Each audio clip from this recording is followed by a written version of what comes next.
هذه قصيدة مهداة لفضيلة الشيخ صالح بن أحمد الماوي حفظه الله ومتعه بالعافية وخدمة المسلمين. كلمات الشاعر أبي إبراهيم ديفانندا ابن ماوردي الإندونيسي بصوت سعيد البحري.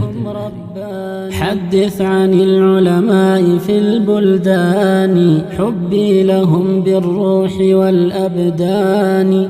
ذا صالح شيخ صبور مشفق، فله الجهود وقدره ذو شان. متواضع لا تسألوا عن دعوة، هو قائم بالدار في الشرمان. والوادعي له الثناء على الذي هو صادق وأمينهم رباني. وإذا أردت معلما ومربيا، ذا شيخنا ذو العلم بالقرآن.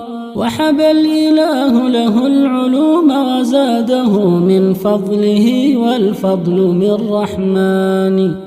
هو نجمنا وبه اهتدينا للهدى، مفتي الورى فيسوقهم لجنان. هو ثابت بقلوبنا فنحبه، قرت لرؤيتنا له العينان.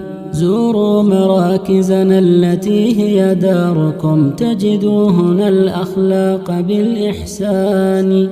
يا رب فاحفظ شيخنا مع دارنا من كل حساد ومن شنآن. ولربنا حمد وشكر دائم، ثم الصلاة على النبي العدنان. ولربنا حمد وشكر دائم، ثم الصلاة على النبي العدنان.